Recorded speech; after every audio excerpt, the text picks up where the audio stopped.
Hello and welcome. Welcome. To Doctor Who Time and Space, episode 171 with your hosts, Lewis Moon. And me, D. Cool. So, welcome. Welcome, yeah. We're so sorry that it was a bit delayed this week. It was. We've been about half an hour late, like last week. There's a very good reason why we're half an hour late, though. Yeah. Because. But it's half an hour. It's 2 weeks in a row where the late podcast is affected by London Comic Con. It is. And we've been working on a Behind the Sofa, which tells you in full detail about the day or the days. And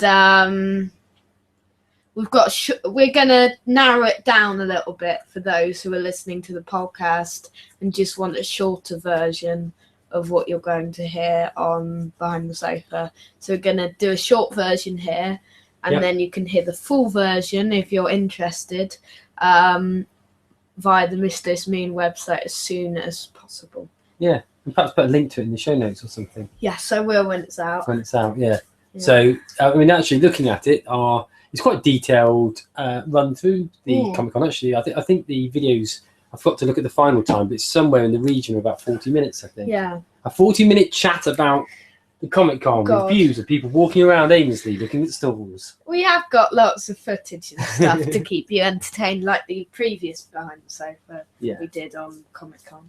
And we go into quite a bit of detail, actually. We jotted down pretty much everything that Paul McGann, Colin Baker and Sylvester McCoy talked about. Yes. So we run through that. And we're going to do a summarised version of that a bit later on in the show. Just shorter versions. Shorter bits and bobs, yeah. So, what else do we have on the show this week, as well as a bit of a Comic Con roundup? We'll be reviewing Pertwee Classic, The Daemons, and we'll see whether D. Cool agrees with me with that statement, whether it's a classic. We will indeed. Find out in the second half of the show about that. We'll be pressing the magic randomizer button. It's the return of the randomizer. Return of the randomizer. And also the return of Who to Face. Return of Who to Face. And we'll be doing some news and views from the Who-niverse. Yeah. So, first up. Yeah, we're going to start off with the...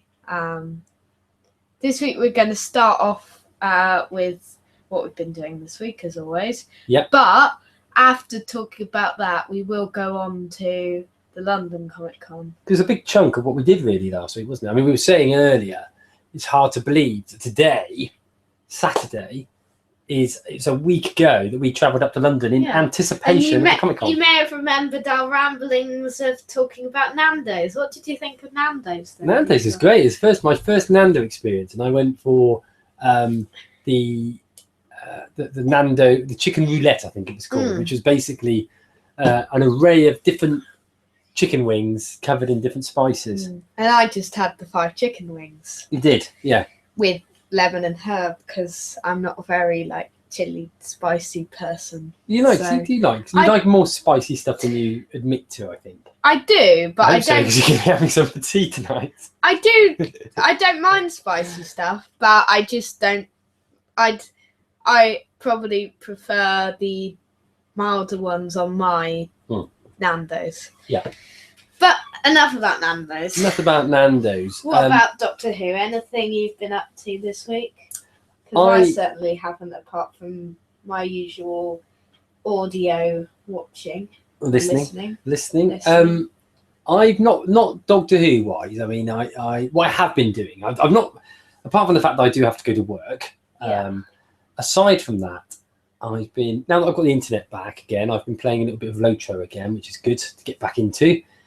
So I've been doing the summer festival on there, which is cool. And I've been watching a significant amount of Breaking Bad. You've watched 9 episodes this week, right? I have watched 9 episodes this week, which is on top of the 13 episodes I watched last week.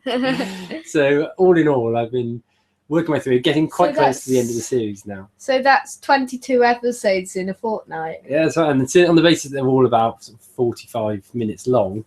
A fair amount of my life has been spent with Walt. But it's very similar to how Game of Thrones is and Walking Dead is.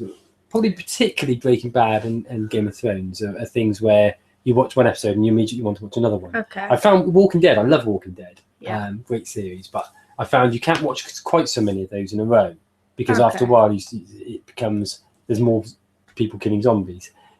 So it's still great to binge watch, but I can't binge watch 5 episodes probably like I can with Game of Thrones and Breaking Bad. Okay. So aside from that, obviously the big thing for us was the London Film and Comic Con. Which we went to on the Sunday. Yep. Well, we'll, as Lou mentioned at the beginning, we'll talk in a lot more detail about the Film and Comic Con in the video in the future, which will come out hopefully today. Worst Maybe case tomorrow tomorrow. Morning. Yeah, but so still we want to get it out as soon as possible for you guys. It's already a week late, isn't it? People would have forgotten otherwise. Yeah, I know. So we'll do our best to get it out as soon as we can. Yeah. But where was I going with that? We'll talk about it now, just in case it's longer than expected. Yeah. To get it out. Yeah, I was hoping I was going to be able to bring the notes up on my iPad, but unfortunately, I forgot that it's logged in on the different account on here, so I don't think I can. So we'll just talk generally about. I'll tell you what I'll do. I'll flick it up on the screen, so bear with me. First of all, then, so we won't go through. We'll concentrate just on the Who stuff, as this is the Who podcast. Yes. Whereas we go into, we focus mainly on Who on the video as well, but we do go into a few other areas at the same point. So yeah, we'll talk about. We won't talk about like the questions that were asked that weren't really Who related either at the panel. No. So the main things that we did, you physically met 3 cast members. Yes. Would you like to go through each of them separately? So if you take first of all Fraser Hines. Fraser Hines, who played Jamie, very nice man. Yeah. Very, very nice. You went and got your copy of Underwater Menace signed. Yeah, and I was a bit, I usually get the photos signed, like with Colin, and previously with Louise and Gemma Redgrave. But this time I got my DVD signed, which was a bit different. But it was really good to get that signed. Yeah, he was a lovely guy, wasn't he? He was very funny. Very funny. Sort of, and so if you watch the other DVD as well, we will sort of duplicate some of the things we talk about. But he joked when he first saw you. He sort of said, "Could you sign my DVD for me?" And he went, "No," and pretended to rip it up, didn't he? Yeah. He went to sign it to. He said, "What's your name?" And you went, because you still got a bit flustered, I guess. Yeah, I know. I always get a bit, like that, where I don't know what to say to these guests. Yeah. Because, to people from Doctor Who. So he goes, "What's your name?" And you went, and he started to write to didn't he? Or was pretending he was going to. But really funny. Yeah, very funny. We asked him what his favourite adventures were. Yes, and they were The Highlanders, his first story. And Evil of the Daleks. His Victoria's first story. Yes, is that right? Is it? Yep. I've not seen either. Both of them are They're both completely gone. Completely gone, alas. So we also, we did a lot of stuff. We looked around the Comic Zone. We looked around the Comic Zone. Cool, because lots of Judge Dredd memorabilia there, which is good. We looked a bit about the Suicide Squad display. Yeah, I mean, Suicide Squad's a popular film, but we'll skim over that. We'll talk a bit more about it in the show. Yeah. Should we just get this hop straight to the 3 Doctors talks? Okay. I think probably we do want to talk about that in a bit more detail. Yes, even we do. Even though we do duplicate it a bit on the other show. So 3 doctors talk. Which 3 doctors were talking? Paul McGann, Colin Baker, and Sylvester McCoy. Wait, do we need to go on which other guests we met? We'll come back to that, shall we? Okay. Yeah, we'll come back to that. So 3 doctors, very, very, very entertaining. Very, very, very, very entertaining. I don't know what you think. I could actually have sat in there probably for a good couple of hours. Me too. It was really fun. Really just because enjoyable. they joked about so much, didn't they, amongst themselves. Particularly, you could see there was such a great understanding, particularly between Sylvester and Colin, because they're always there, aren't they? Well, Colin's always there, isn't he? Well, yeah, both of them always seem to be at every Comic-Con. Yeah. And after a little bit, it's sort of a bit of a slow start with the host talking some. I think it was a bit of an icebreaker, really. We'll skip over those random questions and we'll talk a bit about them more on the video. Yeah. If you want to listen. Okay, so let's focus in on main topics of conversation were 50th anniversary. So 5-ish Doctors. 50th anniversary, 5-ish Doctors, regeneration. Yeah. And costumes, female doctors, and who they would like to be with or traveling with. So let's pick up each of those sort of as a starting point, and let's think about the 50th anniversary.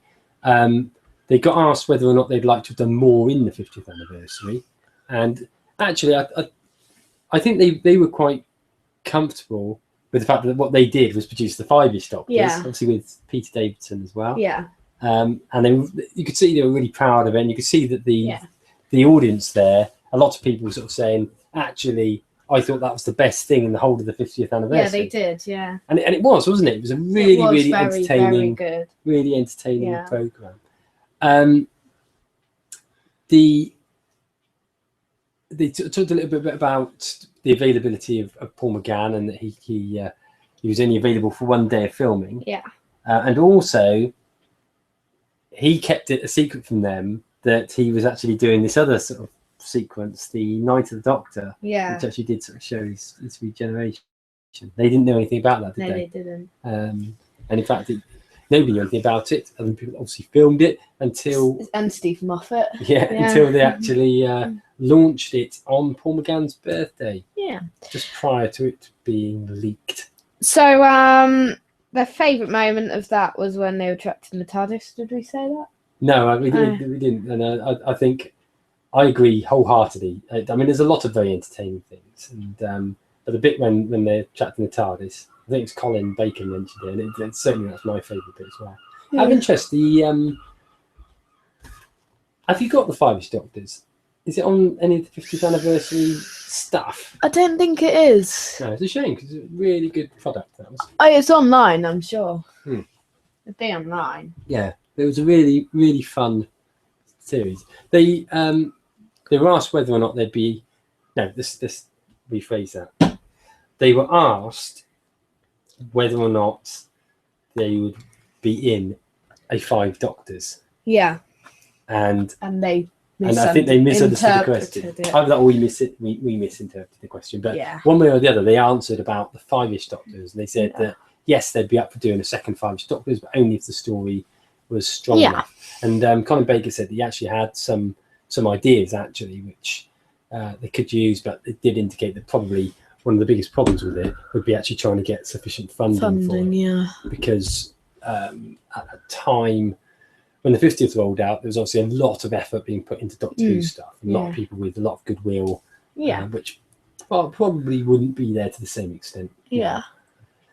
They got onto the Night of the Doctor. Yeah, so Paul discussed that he had to keep it a secret.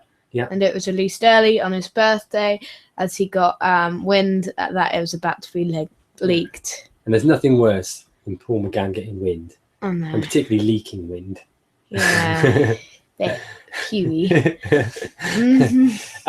talked about the regeneration, actually, didn't they? Yeah. Do you want to sort of touch on that, about Paul McGann's thoughts on his regeneration?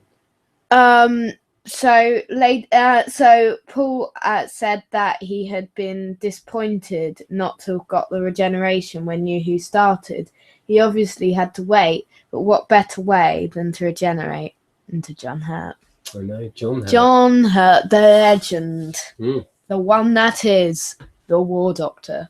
What was really noticeable was the high regard that Paul McGann holds for Peter Capaldi. Yeah. And he'd apparently been talking to the host a number of years ago about how good Capaldi was going to be in that role. Yeah. And the two of them both agreed, didn't they? He's fantastic. I mean, Paul actually went as far as to say that he rated him as the best Doctor so far because he has the best bits of each of the incarnations, and said he could see a lot of William Hartnell in him. And yeah, it's interesting that because I having seen a bit of William Hartnell in more recent times, where we've watched An Unearthly Child and Edge of Destruction. Yeah. You can see it. The sort of the grump, particularly his first season. Yeah. The grumpy element of Capaldi's Doctor borrows a bit. It's probably what Paul said is probably right. He probably does use bits of each of the Doctors. Yeah, I mean, he does definitely use a lot of the first 4 Doctors. Mm. Which I guess when you look at his age, they probably are his Doctors, aren't they? Really, they probably are. I mean, he obviously likes a whole lot, but it was interesting when they started talking about it that Colin Baker, for instance, hadn't actually watched that much of Capaldi. He'd only seen the first 3 episodes that he was in. But he seemed impressed with what he'd seen, didn't he? Yeah, he loved the restaurant sequence. Yeah. That in Deep Breath. And we loved that sequence as well. It's definitely the standout scene in that episode. Yeah, it's a good episode anyway. I've only seen it once, you know. Have you? Yeah. I've only seen, other than Mummy. And Dark Water, definitely. And Dark Water, you're right. Apart from that, I've only seen once, each of the Capaldi's episodes once through so far. Okay. I would really like Deep Breath to come up on the randomizer later on. Hint, hint. Who knows? If it does come up now, everyone's going to think we fudged it. When... Yeah. What was the one that Paul McGann recommended? To Colin to watch. The one that he recommended was Heaven Sent, the standalone episode from Series 9. That's a logical one, isn't it? Yes, it is. To be honest. So, yeah. They talked a bit about when Doctor Who first started, and it surprised them, and actually surprised me. Actually, was that Paul McGann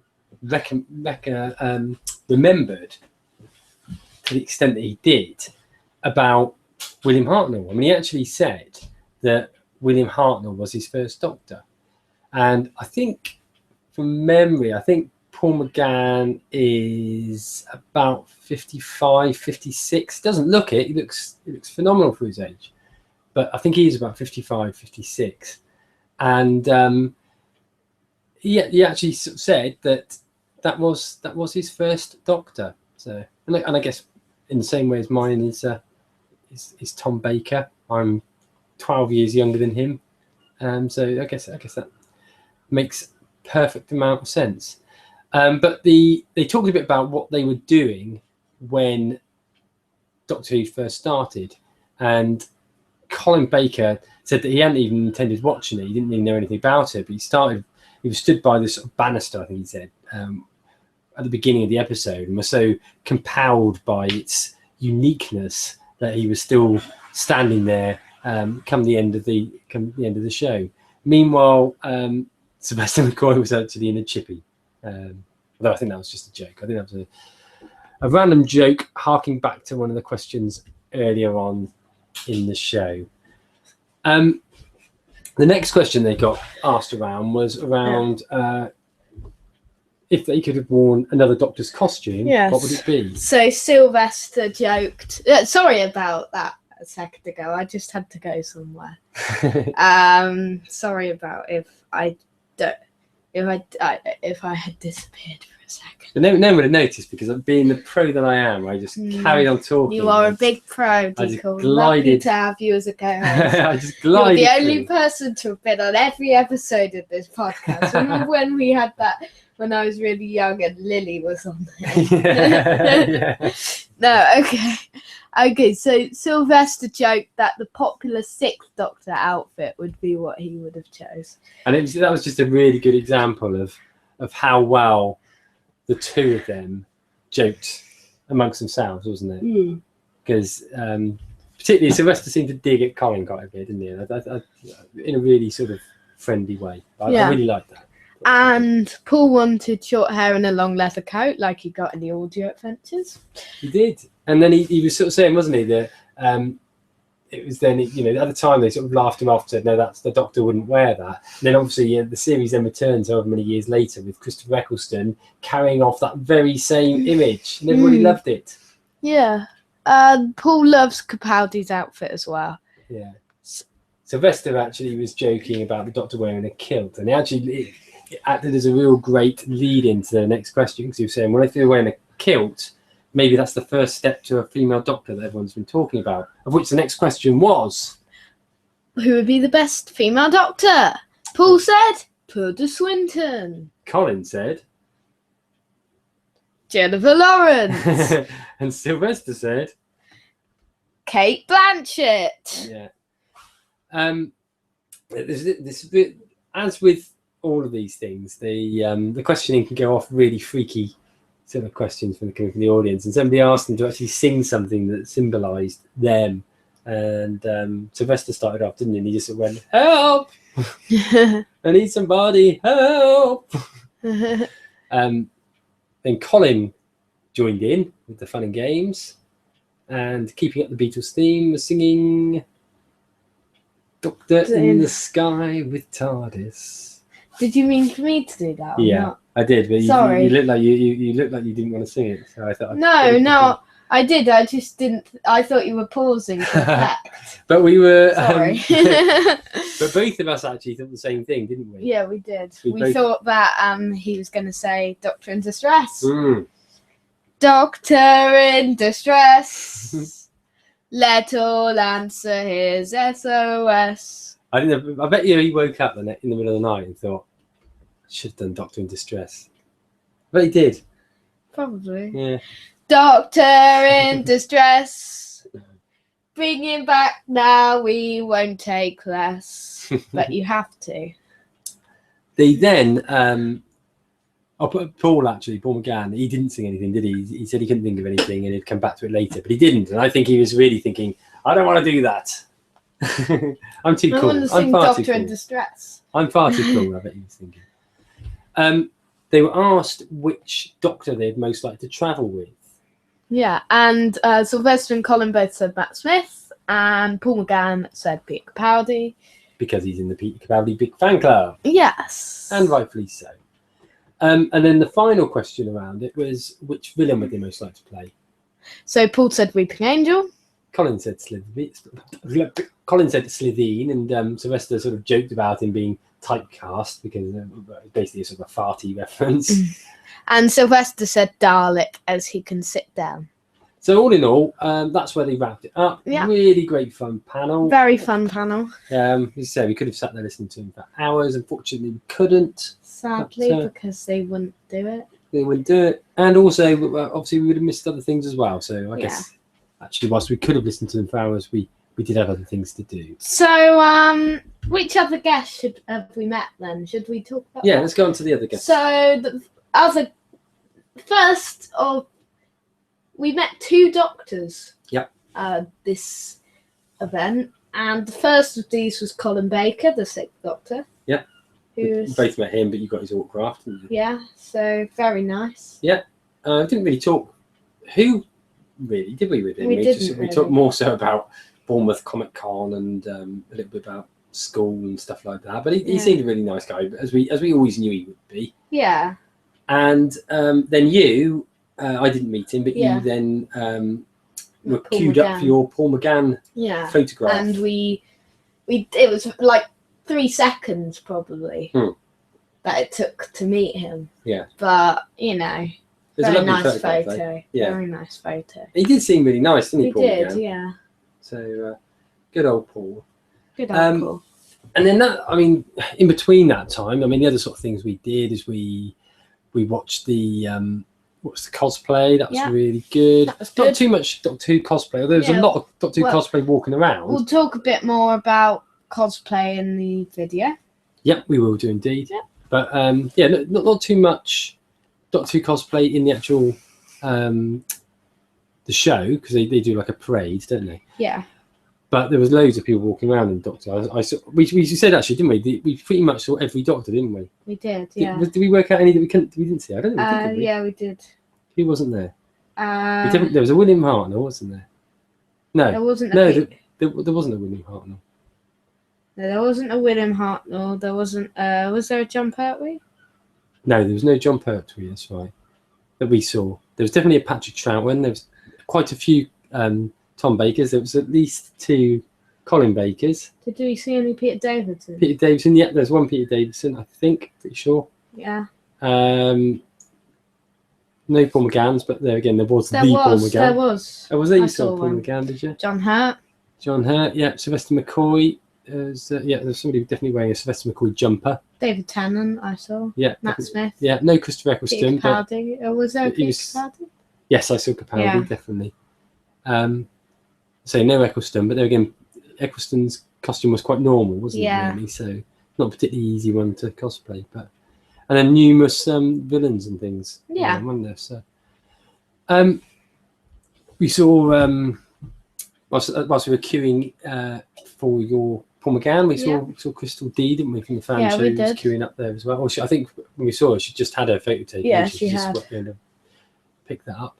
All in all, great fun was had. Great fun. So what's up next for us in terms of Comic Cons? So we'll be going to the Bournemouth one on September the 4th. Mm-hmm. So it's 2-day one, that one. So 3rd and 4th. We'll be there on the 4th, so you can see us there on the 4th. And we will be doing a behind the sofa and a feature a bit like this. Yeah. On the Bournemouth one. Excellent. So that's not too many weeks away, really, is it? No, it isn't. There's only like saving up again. just I less money than left. a month left.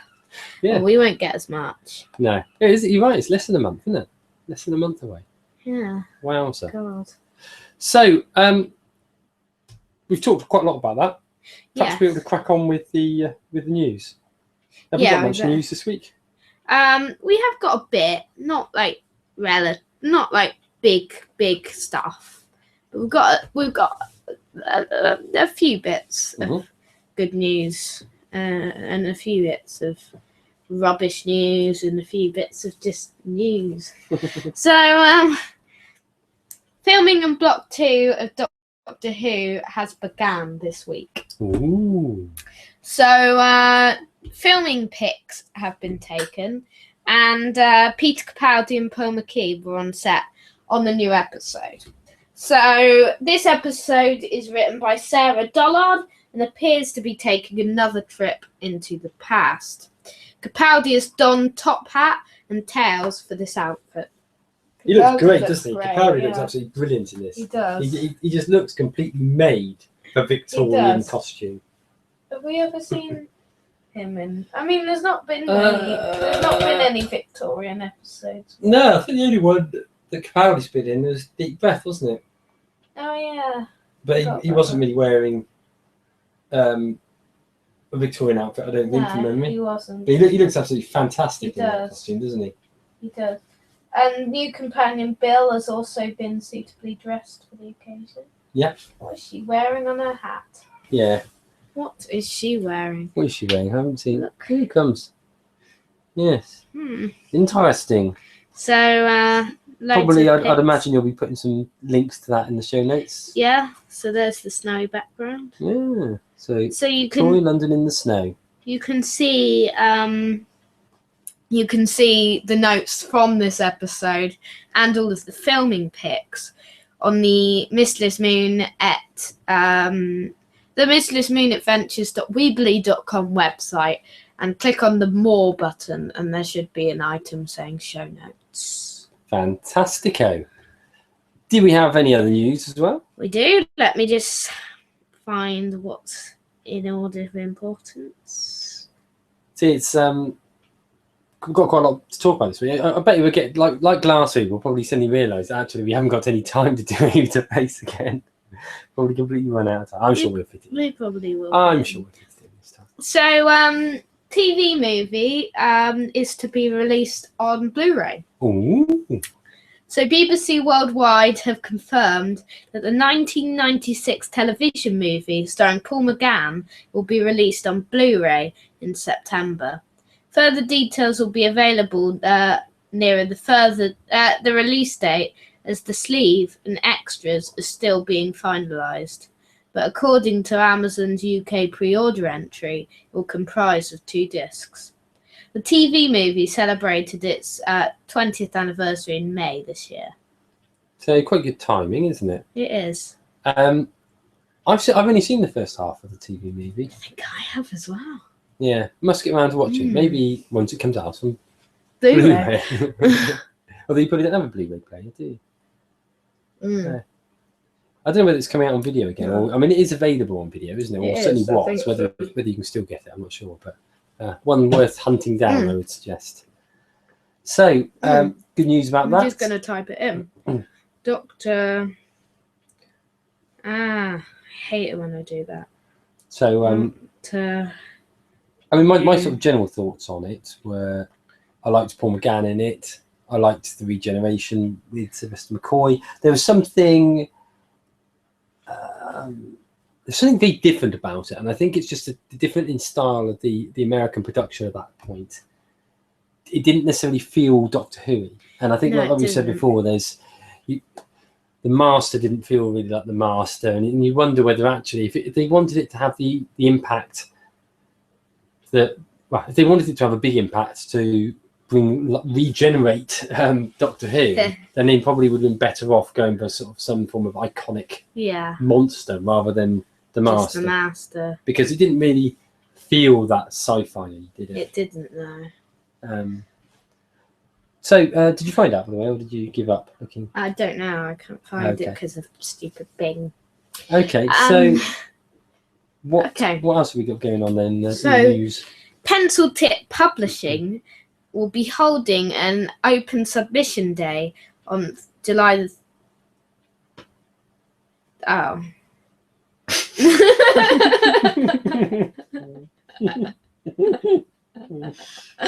So if you have got a time machine, you can go back in time and go along to their But you would have been at the Comic Con then. You probably would have been, yeah. Yeah. So don't worry about that one. What was it anyway? What were they doing? Short story collection. So you could actually go there with your short stories, yeah? Should we talk about it anyway or not? Yeah, just it's interesting to know what was going on. What did they actually do? The Temple Logbook 2. Somebody might have a time machine, you never know. We're just going to talk about what it was, not. Yeah. It's a Doctor Who themed short story collection. The follow-up companion to 2015's highly successful collection, The Temple Logbook. As with the original short story collection, the new volume will feature 12 original stories by new and up-and-coming writers. All 12 television incarnations of the Doctor will be featured, with a story dedicated to a particular incarnation. So the Temple Logbook will be published by Canadian Pencil Tip Publishing, with proceeds from the publication being donated to a charity of their choice. Last year's publication benefited the Positive Living Society of British Columbia. The publication has been set for 2017. So it is relevant news, really. It is, it's still relevant. It's still relevant. Out of interest, because I mean, you do a lot of writing. You've written stories for different incarnations of the Doctor when you've been doing your figure adventures. Yes. Who do you think, or who do you imagine would be the most fun Doctor to write for? In real life, or just as a Doctor? As for a Doctor. If you were writing a short story for submission into that, for instance, what Doctor would you have chosen? Do you know, I really do enjoy writing Peter Capaldi. Yeah.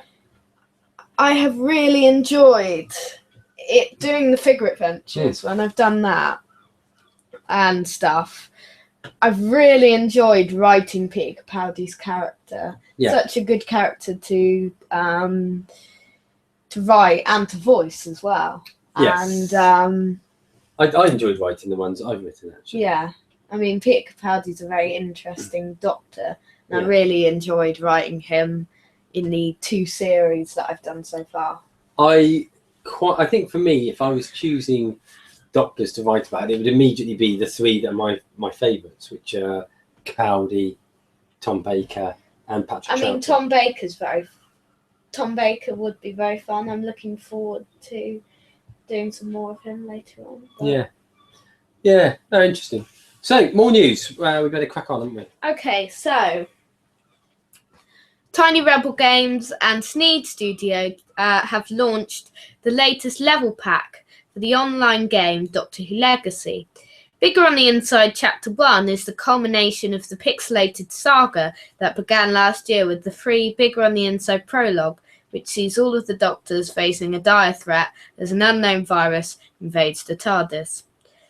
Bigger on the Inside Chapter 1 is written by George Mann, writer of the Engines of War novel, as well as many Doctor Who Titan comics books, and features pixelated art by the Pixel Who team.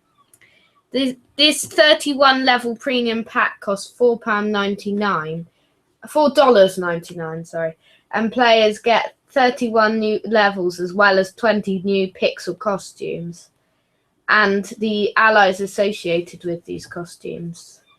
This pack also introduces Legacy's first wholly original enemy, the History Eater, as visually realised by artist Pest Quinn or something, adapted by the Pixel Who team and based on a collaborative creation of the Legacy team and George Mann in association with the Doctor Who brand team.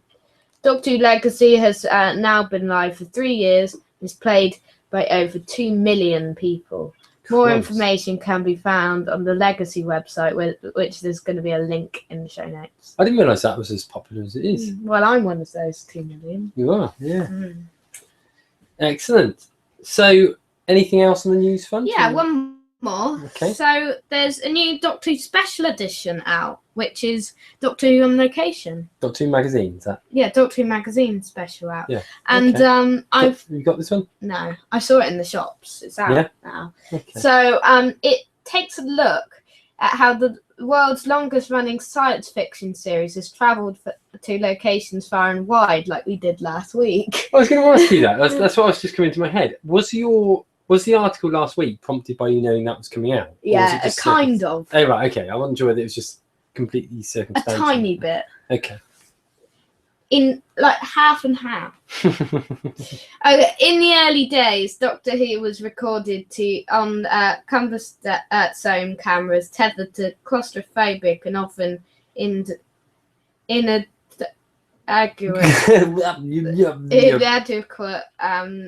studios. The show rarely escaped these confines in the 1960s. But as technology improved, producers and directors became more adventurous. Location shooting has helped to create some of the most memorable episodes in the series' long history. This unique publication tells the story of those episodes and the people who made them happen. It includes interviews with Spencer Chapman, Margaret Hayhall, Nikki James, Owen Roberts, and Marcus Wilson. Brilliant. Doctor Who Magazine Special Edition is on sale on location. Is on sale now, priced £5.99 in the UK and $11.99 for US. Brilliant. Okay. Yeah. So, does that wrap our news section up? Yes, it does, I think. Because we're only 40 minutes into our show. We are. But we don't have a main feature this week, so it's all swapped around and stuff. So that probably takes us on to our thoughts on the Daemons. Yes, it does. So the Daemons is a very popular episode with John Pertwee in. Yep. You got really excited when that came up on the randomizer, didn't you? Yes, I did. We didn't get... We're sad to say that we were put behind a week with this review because of the London stuff. Yeah. And our review would have been in last week's show if it was a normal week. Yeah. But because of the London stuff, we had to do Edge of Destruction instead. Exactly. So be cool. Can you summarise a bit of the plot for me and the viewers, please? So, this story is based in the village of, quite conveniently, entitled Devil's End. Yes. And there's basically an archaeological dig going on, and it's excavating the infamous Devil's Hump, which is a Bronze Age burial mound. And it's been covered by BBC Three, which actually really interested me, that, because I'm pretty sure at the time when that episode came out, there was no such thing as BBC Three. BBC Three came in with the digital age. Really? Obviously gone now as well, isn't it? But there was at that point, there was a BBC One. I think there was probably BBC Two. Yes, there definitely wasn't a BBC Four, because no, there was no BBC Three back then. So that was quite interesting. Unless there's something weird I don't know about. Let me look at these. I'll look it up in the meantime. Okay. In the so basically, there's a witch lady called Olive who's trying to who arrives at the sort of protest, and she warns that if they go ahead with it, there'll be this great evil and the coming of the devil.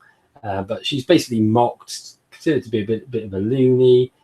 The Doctor and Joe are watching this on the TV, and they just sense that there's something that needs to be, so there's some sort of truth in what she's saying. Although the Doctor doesn't believe it to be anything mystical, because obviously science can explain everything, but they know that it has to be stopped, so they head off there. Olive goes to see the new local vicar, which is a Reverend Magister. And if you were watching it, it would soon become clear to you that the Magister is actually, well, it's Latin for master, and it's actually the master. Yeah. So he tries to use his hypnosis to overcome her, but fails. And basically, he sort of starts carrying out these sort of ceremonies underground, which summon up a force of evil. Now, we get to see this sort of gargoyle, Bok. He's quite cool, isn't he? I can't find it out, by the way. But they call this entity called, is it Azal? Is that what it's called? Yeah. Azal. What we find out is, well, we've got like loads of antics going on with the Doctor and Unit, but we also find out that actually these characters, these sort of devil images, they come out throughout the whole of history, but they're actually not mystical beings. They're actually aliens from another planet. Yeah. Okay. Does that give enough of a summary for us? Yes, it does. I don't want to ruin it, because it's a really good story. It is a really good story, and that leads me on to what I thought of the episode. Okay. This story is a classic, one of my favourite John Pertwees, behind Spearhead and Inferno, I might say. What is obvious is, I mean, you ran through the episodes from that series, and it's a really strong series, isn't it? Apart from Mind of Evil, in my opinion. Haven't seen that one. So can you just remind us what that series runs like? So, excluding Mind of Evil, there's Terror of the Autons, Claws of Axos, Colony in Space, and the Daemons. See, some of them are my favourite. I, as anybody that's listened to this podcast will know, I love Colony in Space. It's a particular favourite of mine. It is. Although it's dropping down. Looking at the randomizer list, it's nearing the level 20 now. It's being sort of punched out of the way by other classics, as they call them, including the Daemons. So my thoughts on it were, I really enjoyed it. I particularly really enjoyed the last two episodes. Really action-packed. Yeah, the first episodes, I really liked the first two episodes, but I thought you'd overrated it. Yeah. Okay. Me? Yeah. Oh yeah. Do you mean everyone that liked it? Yeah, well, it's like maybe, number 20 in the door. Maybe, but I thought it was really good, the first few episodes, but I didn't think it was quite as good as how you'd rated it. But then my thoughts changed as it went on, and as I say, in particular, the final two episodes were really, really good. It's very different. Yeah. Very different episode, and there's a lot of, as we said before, one of the real strengths that Doctor Who's got is it can fit about with all sorts of types of stuff. Yeah, that's not the stuff's a technical word. Genres. Yeah, that's the word I wanted. You can flit around with all sorts of genres, and this one it flits around with horror stuff. Yeah, stuff like horror and stuff. Yeah. What did you make of the relations between John Pertwee's Doctor and Joe? I mean, they weren't in it too much necessarily together. Yeah. In this story, there's a funny bit in it when in one of the first three, I think, where I mean they're not together a lot in the final few. No. There's a bit when Joe does something and the Doctor says, "You stupid woman," or something like that. Yeah. What makes you think you do that, you stupid woman? And it was quite a degrading to women statement. I thought there's no way they would ever do that now. No, they wouldn't. But it was the time. I mean, there's some really cool things in this episode. I love Bok. Yep. Got a figure of him.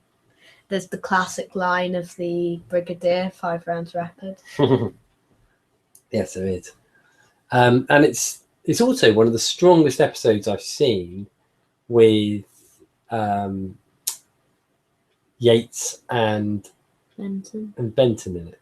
Yeah, they had some really good moments. I thought. Benton was like action-packed sequences. Yeah, I like Benton.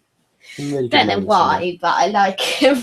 There was something when we were watching the last 2 parts today. I thought I must remember to mention it on the podcast, and I've completely forgotten what it was. So I won't be mentioning. Morris dances. That's a great scene, isn't it? The Morris dancer scene is a fantastic scene. I was trying to remember what it was. That was the classic scene. Yeah, that's a really good one because let's face it, Morris dancers are a bit scary. So yeah. Really, really, really good.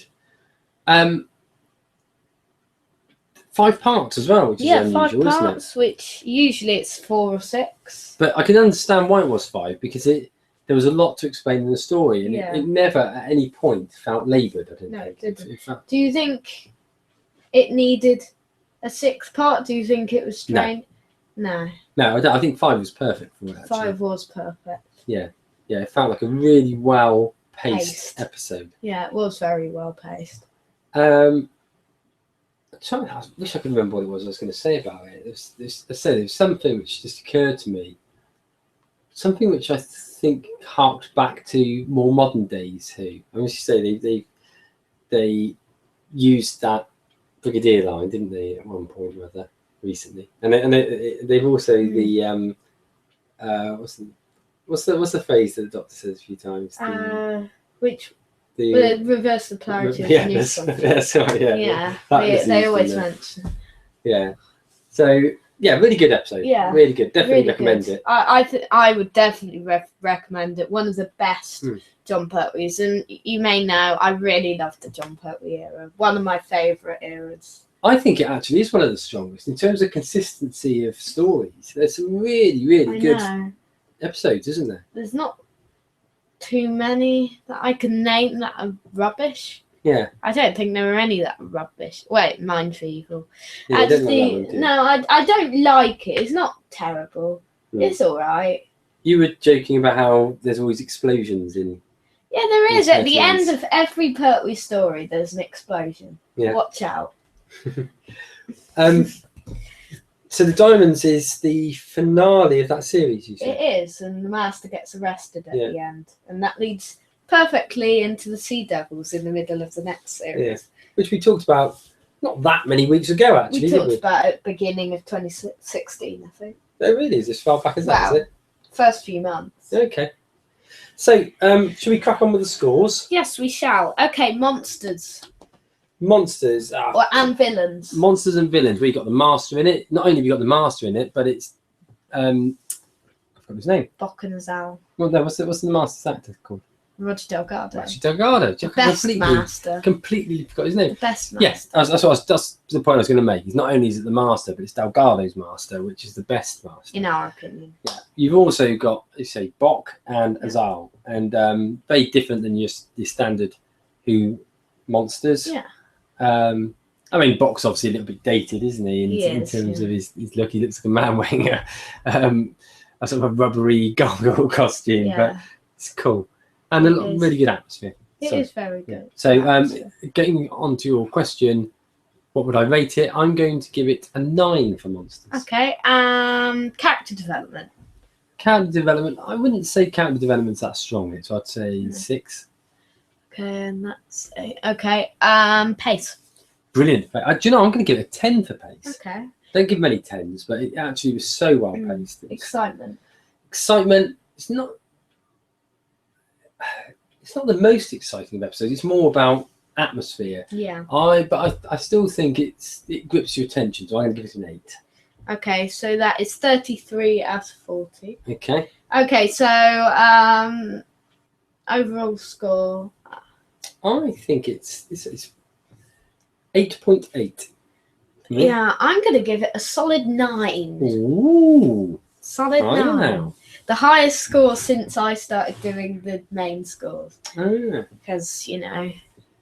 But I think both of us have ranked it within our top 10. Yeah, it's 10 for both of us, isn't it? Yeah. So top 10 in terms of, not necessarily our top 10 overall, but our top 10 in terms of things we've watched on the randomizer. And the randomizer has been going for 74 stories. Yeah. So that's pretty good, isn't it? Quite good. Pretty good. Probably moved down a little bit by the end. Yeah. Because we've still got lots of classics to come, haven't we? Yeah.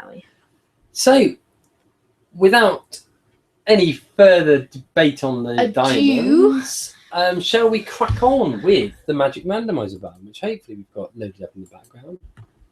There we go. So, for those that haven't looked at the thing before, you want to click on it down there. Yeah, I know. Yeah. Randomizer's the Excel spreadsheet. Is the thing enabled? I think so. It's an Excel spreadsheet which contains every episode of Doctor Who ever. Yeah. We press a little magic randomizer button, and we do what it watches next. What it tells us. We watch what it tells us to next week. So, what are we going to be watching next week then? Okay. So, something's come up. I have no idea what it is. So this is actually a major story for the 5th Doctor, I suppose. Yeah. In ways. Terminus. So I don't know anything about this. This is Nissa's final story. Oh, right. Okay. And it's in the middle of the Black Guardian trilogy. So that's a bit of a pain. But I suppose it's still standalone, is it? Yeah. Which is standalone? Yeah, it's a standalone story in its own right. It's just maybe references to what happens a little bit in Mordrin Undead. Okay. I don't know anything about this one whatsoever, so it'd be interesting to watch it. Is it a good one or not? Meh. It's a meh sort of episode. It's not like really good. It's one of those episodes it's like most Peter Davidson episodes. It's not like classic, but it's all right. Okay.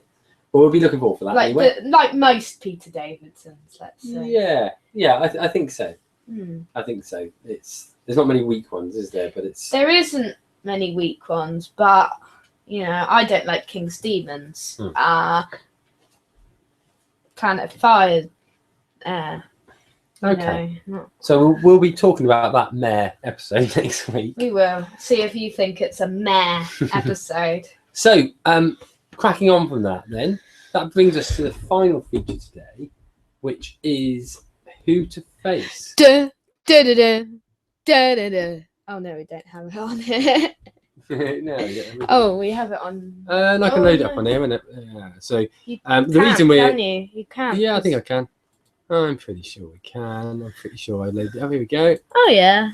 So, Who to Face, similar concept plus the theme tune, the catchy self-sung theme tune going on. Who to Face is similar concept to the randomizer.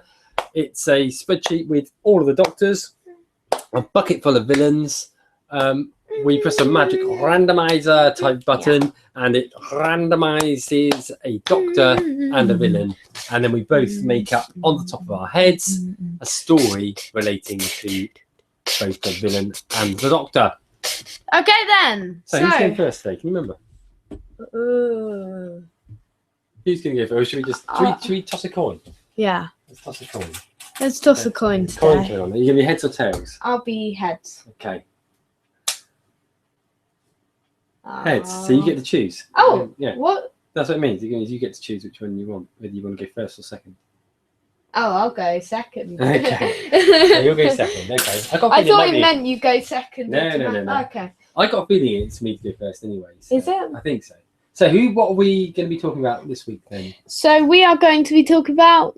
Pressing the button. Oh, God. Jadoon and the 12th Doctor. It should be a kind of easy one because it's Jadoon and we all know what the Jadoon are. Okay, so just got to work through my doctors. So 12th Doctor, that's Pick-Powdy. Jadoon being the rhino-y type people that we saw a few times within David Tennant's era. Yeah. Yeah? Okay, so this one is going to be called, let me see. It's going to be called Justice Will Be Served. Okay. And this happens. This is going to happen in the in-between time from the end of Clara. This is basically the end of series 9. Is it? Yeah, this is going to be after the River Song story. Okay. Yeah. And basically, so between the Christmas specials. Between the Christmas specials, yeah. The Doctor's been walking around for a year. Yeah. Because the BBC haven't let him do anything for a year. And he's walking around this sort of desert planet. And he's helping people on this desert planet. He's trying to, there's a lack of water and things like that there.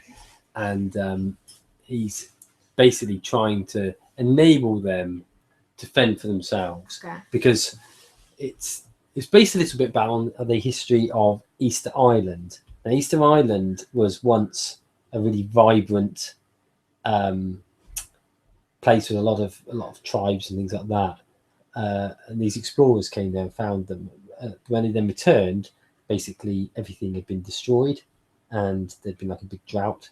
So that's the sort of thing that's happened here. This vibrant sort of settlement has been sort of completely wiped out. Okay. So the Doctor's trying to help them fend for themselves, and they get to the stage where they start believing him to be some kind of god, and he's sort of like, I'm no god, I'm the Doctor. Blah, I'm blah, no blah. god, I'm the Doctor. Yeah. Blah blah blah. Blah blah blah. Blah blah blah. And then, just as they're about to lift him up onto this sort of big throne and celebrate his godliness, these Jadoon appear and basically accuse the Doctor of violating section 74347 of the Galactic Convention in relation to affecting... What was that number again? Of the Galactic Convention,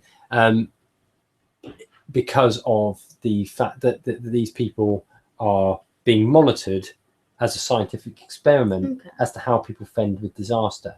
And the whole of the disaster has actually been created by whatever the people at Jadoon work for again. Shadow Proclamation. Yeah, it's been actually set up by the Shadow Proclamation to monitor humans' ability to live with destruction. And so the Doctor is basically arrested and taken back to the Shadow Proclamation. And that's the thrust of the story, really. Cool.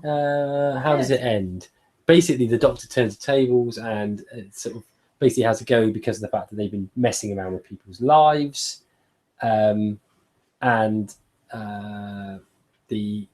Eventually, the Doctor manages to persuade them that actually what he did was for the greater good of the universe. And the reason that it works out to be the greater good of the universe is because they discover that if he hadn't have actually saved those people, something would have happened that would have destroyed the whole of the universe, probably involving the Master. Okay, good. Somehow. So there we are, that's my story. Yeah. So what are you going to do with your story? So this one's called Return of the Time War. Oh. So the 12th Doctor and Clara, because it's some point between between Last Christmas and Series 9. Mm-hmm.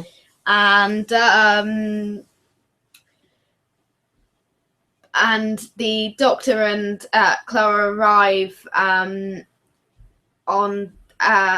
the planet Earth to discover there's been a big war and the planet Earth has been destroyed. Totally. How did they arrive there then? If it's been destroyed. Is it just like apocalyptic? A wasteland. Okay. Yeah. Sort of thing. Okay. Not like. So it's not like it's still there. It's just a wasteland. Still there. It's just like destroyed, as in wreckage and stuff. So I don't want to throw you off your story, but is this the incident that leads to the Earth looking like it does in the Sontaran experiment when they come back? And Yes, yes, it is. Ah, I like that. So I never thought of it that way. So we don't know what's caused this, but there's been a massive war. That's all the Doctor and Clara know. There's been this massive war with an unknown alien race. So the Doctor has to travel throughout the universe to try and discover what that unknown alien race is. He lands at the Shadow Proclamation, where the Shadow Proclamation attempt to try and find out what has happened. And they send the Jadoon out to Earth. But the shocking thing is when the Jadoon go out to try and investigate, the Shadow Hunter, the person who's in charge of the Shadow Proclamation, arrests the Doctor and Clara because they were the ones, the Jadoon and the Shadow Proclamation were the ones that destroyed the planet Earth in the first place. Ooh. The last survivor of the human race, called Cassandra, she tries to help them. She's not a skin at this moment, but she's just like a normal human at the moment. She attempts to help them to go against the Shadow Proclamation, but are they fighting a losing battle? I like what you did there. That's really cool, isn't it? I like the way you managed to make a few references to stuff from the universe. Yeah. Brilliant. So there you are, folks. That's our Who to Face this week. Very good Who to Face this week from both of us. That probably, if I'm right, wraps up our show today. It does wrap up our show today. So, what do we have on next week's great Doctor Who Time and Space episode? So it's episode 172. Next week, we're going to be discussing regeneration in... wrong thing. We're going to be discussing... we're going to be discussing the... historicals in Doctor Who and our favourites, if they work, if they don't. We're going to give our full views on that. So does that mean we're going to be discussing regeneration in a future week? We already discussed that a few weeks ago. Yeah, that's what I was thinking. Yeah. What? So? Yeah, no, that's fine. It's fine. So that sounds good. We'll also be giving our thoughts on whatever that episode is we're watching next week, Terminus. We'll be looking at the latest news, hopefully. Yeah, we'll be doing another 3-minute rant. And we will be pressing the magic randomizer button. Randomizer. Because it's only a full part of this one. Okay, well, I hope you've enjoyed listening to the podcast. We've certainly, as always, enjoyed delivering it. Remember to check out the Behind the Sofa special. Should be out as soon as possible. Yeah, it's probably going to take a while. There's a lot of footage in it, so it's probably going to take a while to develop, but we will get it out there either tonight or tomorrow for your general entertainment. Yeah. So thank you for listening today. I'm Nusmin. I'm D Cool. And we'll see you next time. Same time. Same space. Ta-ta. Bye-bye.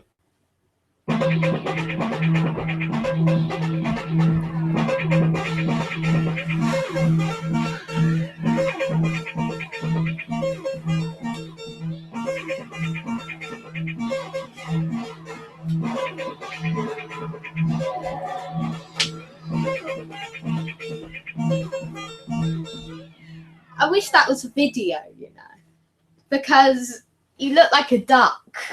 I mean, we always do these weird bits at the end, like these comedy bits at the end. But no one ever gets to see them. Skips, not like the crisps, but, you know. No one ever gets to see them because they think the show's ended. Has the show ended?